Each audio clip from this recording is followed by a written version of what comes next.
नमस्कार दोस्तों, आज हम एनसीईआरटी क्लास 7th की पॉलिटी का चैप्टर फर्स्ट पढ़ेंगे। इससे पहले हमने हिस्ट्री की बुक कंप्लीट कर ली है, ठीक है। तो आज हम पॉलिटी की शुरू कर रहे हैं। तो चैप्टर है फर्स्ट, इसमें इकाई 1। तो चलो दोस्तों, भारतीय लोकतंत्र में समानता, ठीक है। चैप्टर का नाम है समानता। क्या है? समानता। तो चलो दोस्तों शुरू करते हैं। भारत एक लोकतंत्र देश है। कक्षा 6 की पुस्तक में हमने लोकतंत्र सरकार के मुख्य तत्वों के बारे में पढ़ा था, जैसे लोगों की भागीदारी, संघर्षों का शांतिपूर्ण समाधान, समानता और ज़्यादा समानता। लोकतंत्र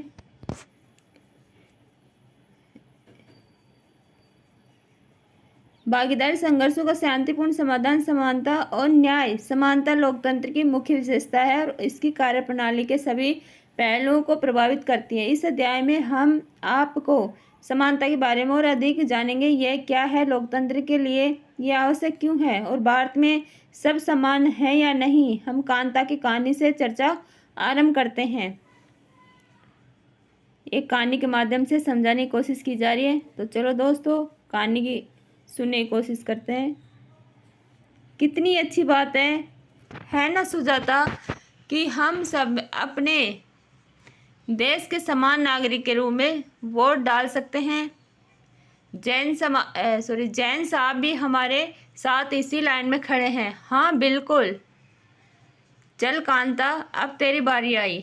मैं तो उसे वोट दूंगी जिसने हमारे मोहल्ले में पानी की पाइपलाइन लाने का वादा किया है।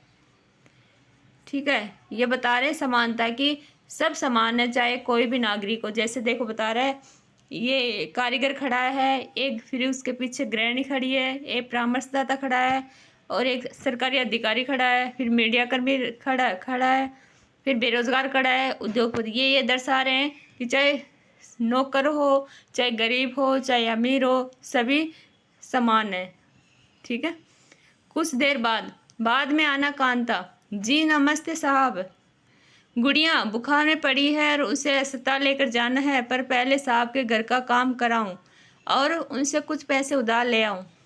ठीक है, ले अभी पी ले, कुछ अच्छा लगेगा तुझे, और मैं जब शाम को लौटूंगी तो अपना अस्पताल चलेंगे। ठीक है। गुड़िया बार बार बीमार नहीं पड़ेगी तो मैं क्या होगा, इस बस्ती में तो कभी साफ सफाई होती नहीं है। कोनों को अच्छे से साफ करना, मताधिकार की समानता। ठीक है। कहानी का प्रारंभ कांता के वोट देने की लाइन में खड़े होने से होता है। पुनः उस विभिन्न लोगों को और देखो जो उसके साथ लाइन में खड़े हैं। कांता अपने मालिक अशोक जैन को पहचान लेती है और अपने पड़ोसी छोटे लाल को भी। भारत जैसे एक लोकतांत्रिक देश में सब वयस्क को मत देने का अधिकार है, चाहे उनका धर्म कोई भी हो, शिक्षा का स्तर या जाति कुछ भी हो, वे गरीब हो या अमीर। इसे जैसा कि आप पिछले वर्ष की पुस्तक में पढ़ चुके हैं, सार्वभौमिक वयस्क मताधिकार कहा जाता है। मतलब चाहे गरीब हो, चाहे अमीर हो, चाहे मतलब नीची जाति हो, चाहे ऊंची जाति हो, चाहे नौकर हो, सरकारी नौकर हो, चाहे प्राइवेट बिजनेसमैन हो, कोई, वो सब समान है वोट डालने के। ठीक है। और यह सभी लोकतंत्र को आवश्यक पहलू है। सार्वभौमिक वयस्क मताधिकार का विचार समानता के विचार पर आधारित है, क्योंकि यह घोषित करता है कि देश का हर वयस्क स्त्री पुरुष, चाहे उसका आर्थिक स्तर या जाति कुछ भी क्यों न हो, एक वोट का हकदार है। कांता वोट देने के लिए बहुत उत्सुक है और यह देखकर बहुत खुश है कि वह अन्य सबके बराबर है, क्योंकि उन सबके पास भी एक ही वोट है। परंतु जैसे जैसे दिन बीतता जाता है, कांता के मन में समानता के वास्तविक अर्थ के बारे में शंका होने लगती है।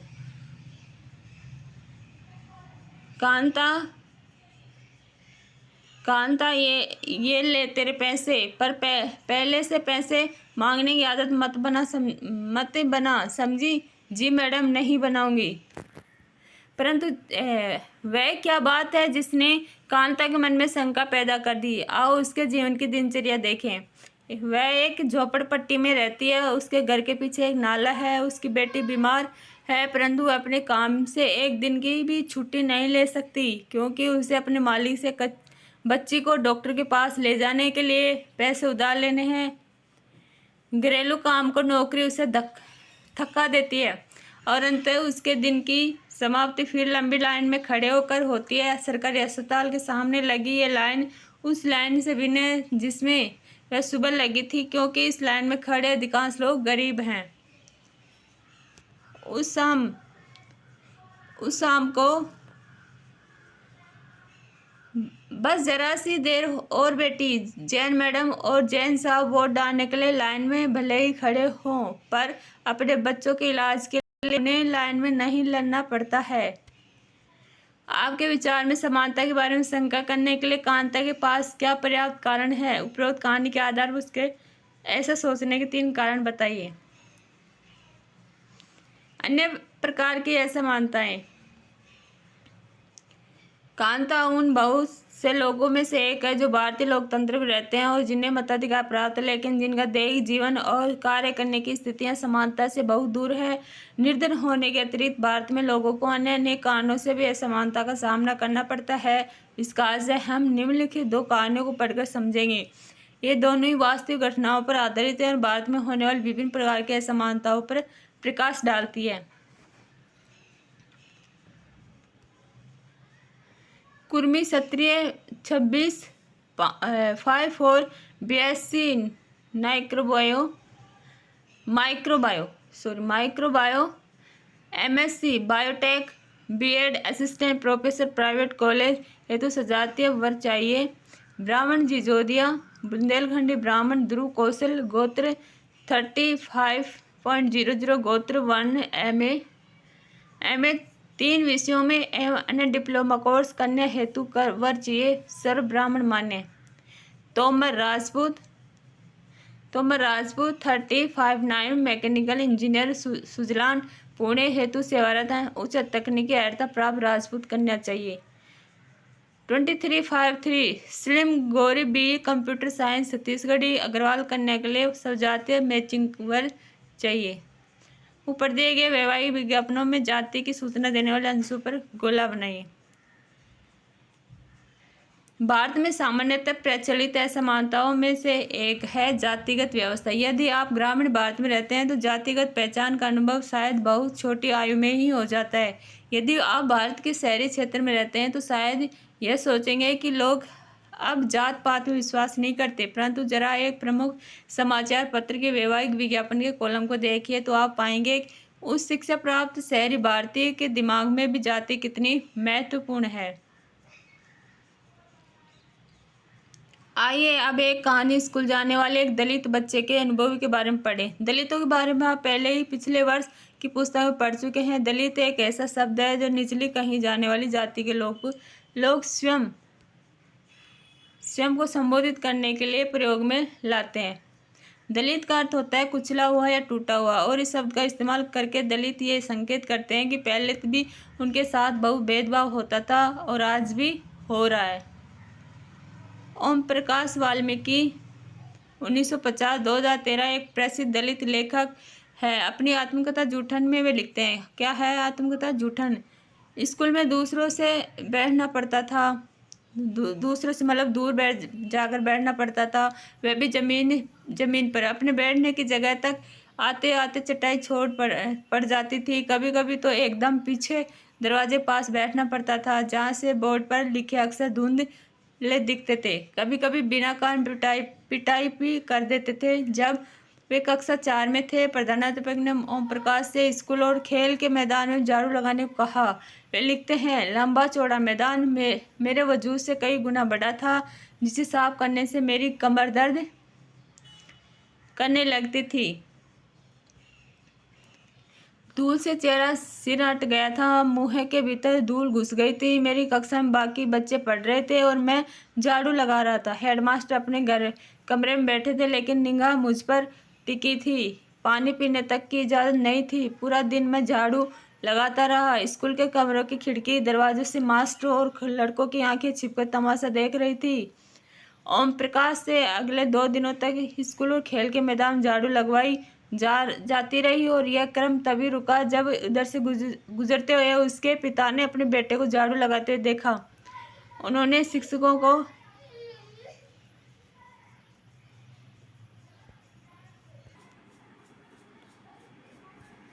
उन्होंने शिक्षकों का साहसपूर्वक सामना किया और ओम प्रकाश का हाथ पकड़कर स्कूल से बाहर जाते हुए ऊंचे स्वर में सबको सुनाते हुए कहा, मास्टर हो इसलिए जा रहा हूँ, पर इतना याद रखिए मास्टर यूँ यहीं पढ़ेगा इसी मदरसे में, और यूँ ही नहीं इसके बाद और भी आवेंगे पढ़ने को। ओम प्रकाश वाल्मीकि की किताब जूठन का मुख पृष्ठ, जिसमें उन्होंने एक दलित बालक के रूप में बड़े होने के अनुभव को प्रस्तुत किया है। देव जूठन ओम प्रकाश वाल्मीकि। आपके विचार से ओम प्रकाश वाल्मीकि के साथ उसके शिक्षक सहपाठियों ने असमानता व्यवहार क्यों किया था? अपने आप को ओम प्रकाश वाल्मीकि की जगह रखते हुए 4 पंक्तियां लिखी। उक्त स्थिति में आप कैसा अनुभव करते हैं? दूसरी कहानी एक ऐसी घटना पर आधारित है जो भारत के एक बड़े शहर में घटी और देश के अधिकांश भागों में ऐसा होना एक सामान्य बात है। यह कहानी श्री और श्रीमती अंसारी की है, जो शहर में किराए पर एक मकान लेना चाहते थे। वे पैसे वाले थे, इसलिए किराए की कोई समस्या नहीं थी। वे मकान ढूंढने में मदद लेने एक प्रॉपर्टी डीलर के पास गए। डीलर ने उन्हें बताया कि वह कई खाली मकानों के बारे में जानता है जो किराए पर मिल सकते हैं। वे पहला मकान देखने गए। अंसारी दंपति को मकान बहुत अच्छा लगा और उन्होंने मकान लेने का निर्णय कर लिया। फिर जब मकान मालकिन ने उनका नाम सुने तो वे बहाने बनाने लगे कि वो मांसाहारी लोगों को मकान नहीं दे सकती, क्योंकि उस बिल्डिंग में कोई भी मांसाहारी व्यक्ति निवास नहीं करता। प्रॉपर्टी डीलर और अंसारी दंपति दोनों यह सुनकर आश्चर्यचकित रह गए, क्योंकि पड़ोस से मछली पकाने की गंध आ रही थी। उनके सामने उन दूसरे और तीसरे मकानों में भी जो उन्हें पसंद आए थे वे यही बहाना दोहराया गया। अंत में प्रॉपर्टी डीलर ने सुझाव दिया कि क्या वे अपना नाम बदलकर श्री और श्रीमती कुमार रखना चाहेंगे। अंसारी दंपति ऐसा करने की इच्छुक नहीं थे, इसलिए उन्होंने कुछ और मकान देखने का निश्चय किया। अंत में लगभग 1 महीने ढूंढने के बाद उन्होंने एक मकान मालकिन मिली जो उन्हें किराए पर मकान देने को तैयार थी।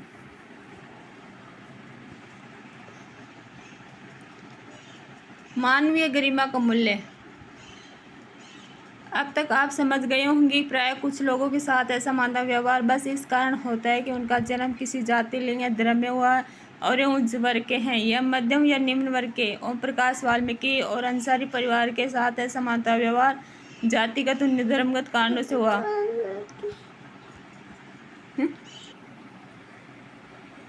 जब लोगों के साथ ऐसा मानव व्यवहार होता है तो उनके सम्मान को ठेस पहुंचती है।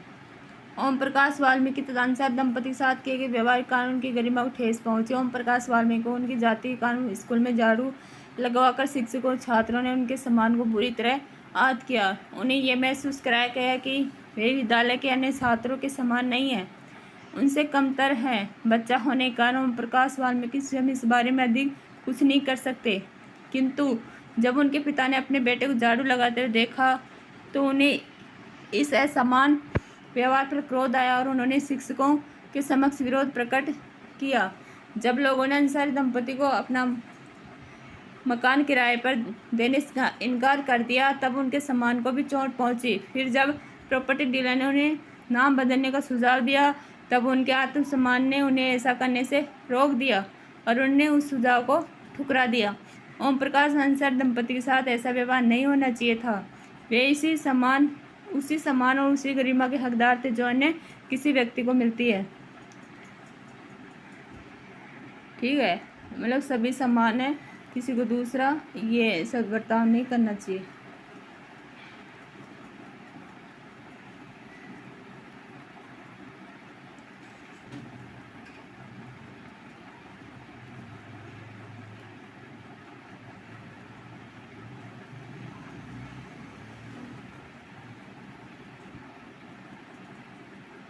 भारतीय लोकतंत्र में समानता। भारतीय संविधान सब व्यक्तियों को समान मानता है। इसका अर्थ है कि देश के व्यक्ति चाहे पुरुष हो या स्त्री, किसी भी जाति, धर्म, शैक्षिक, आर्थिक पृष्ठभूमि में संबंध रखते हो, वे सब समान माने जाएंगे। लेकिन इसके बाद भी हम यही नहीं कह सकते कि असमानता खत्म हो गई है। यह खत्म नहीं हुई है, लेकिन फिर भी कम से कम भारतीय संविधान में सब व्यक्तियों की समानता के सिद्धांत को मान्य किया गया है। जहाँ पहले भेदभाव दुर्व्यवहार से लोगों की रक्षा करने के लिए कोई कानून नहीं था, अब अनेक कानून लोगों की समान तथा उनके साथ समानता व्यवहार को सुनिश्चित करने के लिए मौजूद है। समानता को स्थापित करने के लिए संविधान में जो प्रावधान है उनमें से कुछ निम्नलिखित हैं। प्रथम, कानून की दृष्टि से हर व्यक्ति समान है।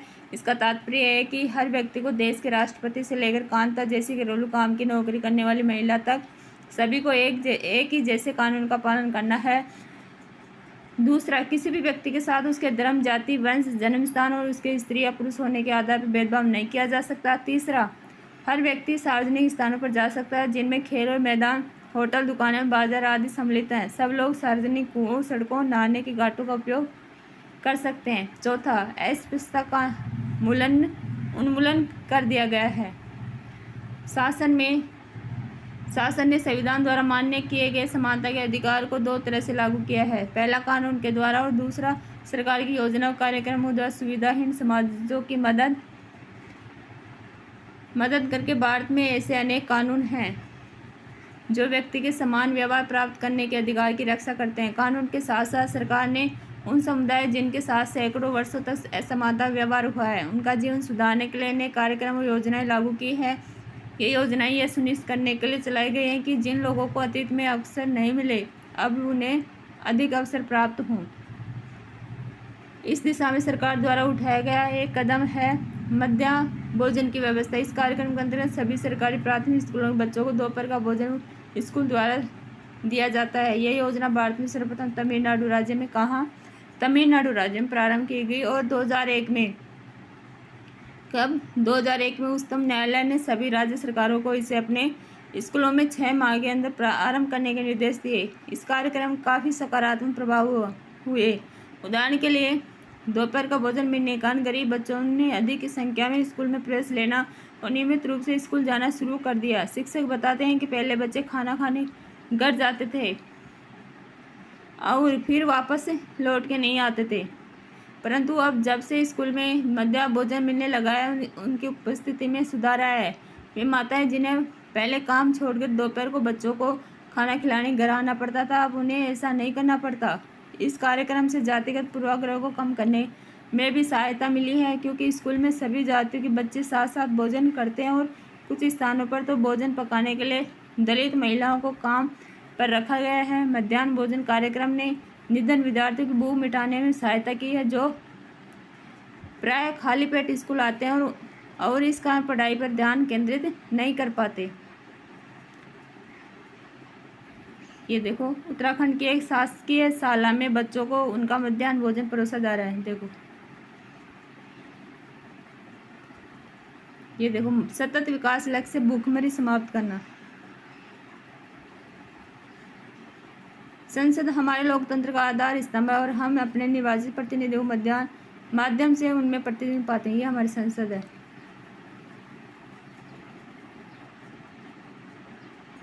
उन्नीस में बनी दीवार फिल्म में जूते पॉलिश करने वाले एक लड़का फेंक कर दिए गए पैसे को उठाने से इनकार कर देता है। वह मानता है कि उसके काम की भी गरिमा है और उसे उसका भुगतान आदर के साथ किया जाना चाहिए। ये देखो,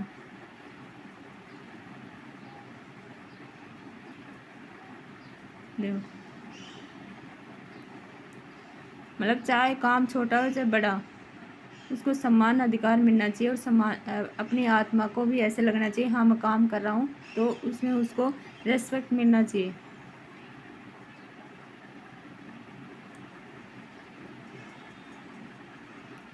यद्यपि शासकीय कार्यक्रम अवसरों की समानता बढ़ाने में महत्वपूर्ण भूमिका निभा रहे हैं किंतु अभी भी बहुत कुछ कहने की मध्याह्न भोजन कार्यक्रम ने निर्धन बच्चों का स्कूलों में प्रवेश और उनकी उपस्थिति को बढ़ा दिया है, लेकिन फिर भी इस देश में वे स्कूल जहां अमीरों के बच्चे जाते हैं उन स्कूलों से बहुत अलग है जहां गरीबों के बच्चे पढ़ते हैं। आज भी देश में कई स्कूल हैं जिनमें ओम प्रकाश वाल्मीकि जैसे दलित बच्चों के साथ भेदभाव और असमानता व्यवहार किया जाता है।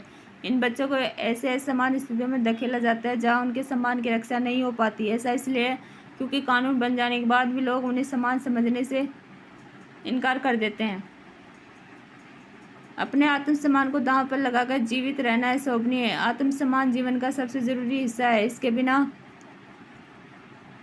व्यक्ति नगण्य आत्मसम्मान के साथ जीवन बिताने के लिए व्यक्ति को कठिनाइयों में विजय प्राप्त करनी होती है। केवल कठिन और निरंतर संघर्ष से ही व्यक्ति बल, विश्वास और मान्यता प्राप्त कर सकता है। मनुष्य नाशवान है, हर व्यक्ति को किसी न किसी दिन मरना है, परंतु व्यक्ति को यह संकल्प लेना चाहिए कि वह अपने जीवन का बलिदान आत्मसम्मान के ऊंचे आदर्शों को विकसित करने और अपने मानव जीवन को बेहतर बनाने में करेगा। किसी साहसी व्यक्ति के लिए आत्मसम्मान रहित जीवन जीने से अधिक अशोभनीय और कुछ नहीं। B.R. अम्बेडकर, ये B.R. अम्बेडकर के कथन है। ये देखो, महान आत्मा। इसका मुख्य कारण यह है कि दृष्टिकोण में बहुत धीरे धीरे परिवर्तन आता है। यद्यपि लोग यह जानते हैं कि भेदभाव का व्यवहार कानून के विरुद्ध है, फिर भी वे जाति, धर्म, अपंगता, आर्थिक स्थिति, महिला होने के कारण आधार पर लोगों में असमानता का व्यवहार करते हैं। वर्तमान दृष्टिकोण को बदलना तभी संभव है जब लोग यह विश्वास करने लगें कि कोई भी कमतर नहीं है और हर व्यक्ति समाज में व्यवहार का अधिकारी है। प्रजातंत्र समाज में समानता स्थापित करने का एक सतत संघर्ष है जिसमें व्यक्तियों और विभिन्न समाजों को सहयोग देना। इस पुस्तक में आप इसके बारे में और अधिक पढ़ेंगे। अन्य लोकतंत्रों में समानता के मुद्दे। शायद आप सोच रहे होंगे कि क्या भारतीय लोकतंत्र ही ऐसा है जहां समानता का अस्तित्व और जहां समानता के लिए संघर्ष जारी है। सच तो एक ही संसार के अधिकांश लोकतंत्रीय देशों में समानता के मुद्दे पर विशेष रूप से संघर्ष हो रहे हैं। उदाहरण के लिए संयुक्त राज्य अमेरिका में अफ्रीकी अमेरिकन लोग, जिनके पूर्वज गुलाम थे और अफ्रीका से लाए गए थे, वे आज ही अपने जीवन को मुख्य रूप से असमान बताते हैं, जबकि 1950 के अंतिम दशक में अफ्रीकी अमेरिकनों को समान अधिकार दिलाने के लिए आंदोलन हुआ था। इससे पहले अफ्रीकी अमेरिकनों के साथ संयुक्त राज्य में बहुत असमानता व्यवहार होता था और कानून भी उन्हें समान नहीं मानता था। उदाहरण के लिए बस से यात्रा करते हुए उन्हें बस में पीछे बैठना पड़ता था, या जब भी कोई गोरा आदमी बैठना चाहे तो उन्हें अपनी सीट से उठ जाना पड़ता था। ये देखो, रोजा पार्क्स। ये देखो, रोजा पार्क्स 1913 से 2005 एक अफ्रीकी अमेरिकन महिला थी। 1 दिसंबर 1955 दिन भर काम करके थक जाने के बाद बस में उन्होंने अपनी सीट एक गोरे व्यक्ति को देने से मना कर दिया। उस दिन उसके इनकार से अफ्रीकी अमेरिकनों के साथ असमानता को लेकर एक विशाल आंदोलन प्रारंभ हो गया, जो नागरिक अधिकार आंदोलन सिविल राइट्स मूवमेंट्स कहलाया। 1964 के नागरिक अधिकार अधिनियम ने नस्ल, धर्म, राष्ट्र, मूल के आधार पर भेदभाव को निषेध कर दिया। इसने यह भी कहा कि अफ्रीकी अमेरिकन बच्चों के लिए सभी स्कूलों के दरवाजे खोले जाएंगे और उन्हें अलग स्कूलों में नहीं जाना पड़ेगा, जो विशेष रूप से केवल उन्हीं के लिए खोले गए थे। इतना होने के बावजूद भी अधिकांश अफ्रीकी अमेरिकन गरीब हैं। अधिकतर अफ्रीकी अमेरिकन बच्चे केवल ऐसे सरकारी स्कूलों में प्रवेश लेने को सामर्थ्य रखते हैं जहाँ कम सुविधाएं और कम योग्यता वाले शिक्षक, जबकि गोरे विद्यार्थी निजी स्कूलों में जाते हैं या उन क्षेत्रों में रहते हैं जहाँ के सरकारी स्कूल का स्तर निजी स्कूलों जैसा ही ऊंचा है। ये देखो, रोजा पार्क्स, ये अंग्रेज बैठा। रोजा पार्क्स एक अफ्रीकी अमेरिकन औरत है जिनकी एक विद्रोही प्रतिक्रिया ने अमेरिकी इतिहास की दिशा बदल दी।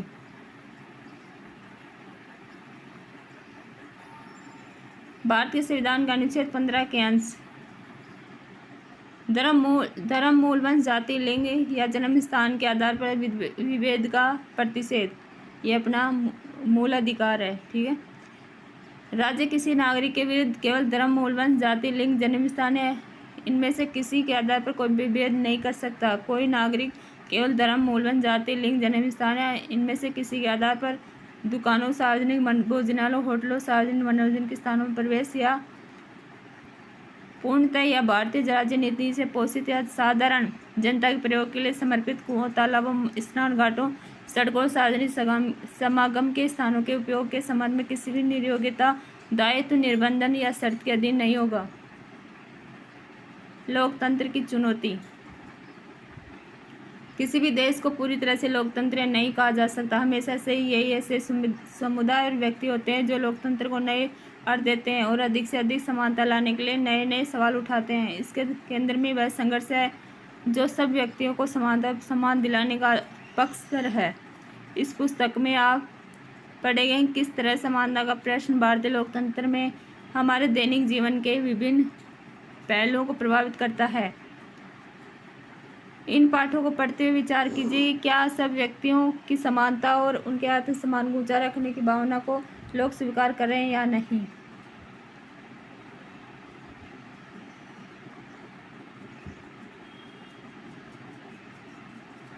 ये कुछ शब्दावली है, फिर उसके बाद क्वेश्चन आंसर करेंगे। शब्द संकलन। सार्वभौमिक व्यय मताधिकार का मतलब क्या होता है? ये लोकतंत्र समाज का अत्यंत महत्वपूर्ण पहलू है। इसका अर्थ है सभी व्यक्ति 18 वर्ष या उससे अधिक आयु के नागरिकों को वोट देने का अधिकार है, चाहे उसकी सामाजिक आर्थिक पृष्ठभूमि कुछ भी हो। गरिमा, इसका मतलब क्या है? इसका तात्पर्य अपने आप को दूसरे व्यक्तियों को समान योग्य समझने से है। संविधान। संविधान क्या है? यह वह दस्तावेज जिसमें देश की जनता और सरकार द्वारा पालन किए जाने वाले नियमों और अधिनियमों को निरूपित किया गया है। नागरिक अधिकार आंदोलन क्या है? एक आंदोलन जो संयुक्त राज्य अमेरिका में 1950 दशक के अंत में प्रारंभ हुआ और जिसमें अफ्रीकन अमेरिकन लोगों ने नस्लगत भेदभाव को समाप्त करने और समान अधिकारों की मांग की। ठीक है, ये चैप्टर अपना कंप्लीट होता है और अब इसके क्वेश्चन आंसर देखते हैं। ठीक है, ऑब्जेक्टिव तो है नहीं, इसके बड़े क्वेश्चन हैं, तो शुरू करते हैं अपने में। सार्वभौम व्यय मताधिकार क्यों महत्वपूर्ण है? क्यों महत्वपूर्ण हमने पढ़ा था, क्योंकि लोकतंत्र में सार्वभौम मताधिकार महत्वपूर्ण है। प्रत्येक नागरिक को अपने मत का प्रयोग करने का पूर्ण रूप से अधिकार है। वह अपने मत का प्रयोग करके अपने प्रतिनिधि को खुद चुन सकते हैं। सार्वभौम व्यय मताधिकार समानता के विचार पर आधारित है, जिसके तहत प्रत्येक व्यय जिसकी आयु 18 वर्ष से उससे अधिक हो उसे वोट देने का पूरा अधिकार है। समानता से यह मतलब है कि वह व्यक्ति चाहे अमीर हो या गरीब, ऊंची या नीची, कोई भी जाति हो, किसी भी धर्म का हो, सभी को ये वोट देने का हकदार है। ठीक है, सेकंड क्वेश्चन है, बॉक्स में दिए गए संविधान का अनुच्छेद 15 के अंश को पुनः पढ़िए और 2 ऐसे तरीके बताए जिनसे यह अनुच्छेद असमानता को दूर करता है। हमने अभी अनुच्छेद 15 पढ़ा था।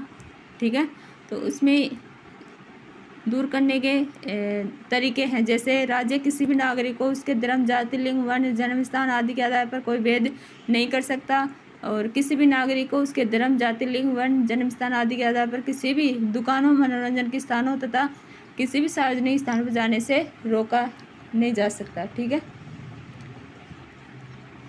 थर्ड क्वेश्चन है, ओम प्रकाश वाल्मीकि का अनुभव अंसारी दंपति के अनुभव से किस प्रकार मिलता था? ओम प्रकाश वाल्मीकि के साथ असमानता व्यवहार उसके वर्ग के आधार पर किया गया। उसको समाज के उच्च वर्ण के लोगों से अलग जमीन पर बैठना पड़ता था। अंसारी दंपति के साथ भी असमानता व्यवहार किया जाता था। उनके साथ उनकी जाति के आधार पर भेदभाव किया गया। उन्हें लोग अपने मकान में कमरा किराए पर नहीं देते थे। असमानता व्यवहार के आधार पर ही अंसारी दंपति और ओम प्रकाश वाल्मीकि का अनुभव एक दूसरे से मिलता था। ठीक है,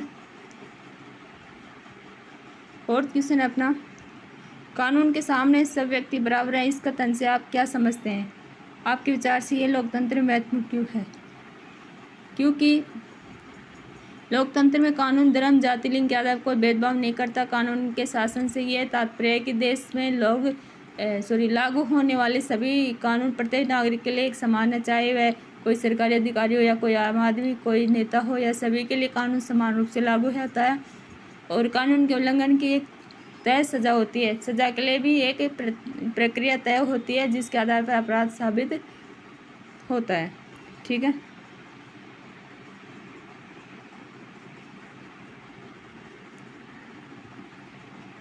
फिफ्थ क्वेश्चन आप खुद कर सकते हैं, अपने लॉजिक लगा के आप खुद कर सकते हैं। ठीक है, इस चित्र के आधार पे पूछा जा रहा है। तो चलो दोस्तों, अपना चैप्टर और क्वेश्चन आंसर कंप्लीट हुए। अगर मैं क्वेश्चन सोल्व कराऊंगी तो वीडियो लंबा हो जाएगा। मुझे लगता है आधा घंटा का वीडियो हो गया है, तो काफ़ी है। तो चलो दोस्तों, नेक्स्ट चैप्टर में जल्दी मिलते हैं। Thank you.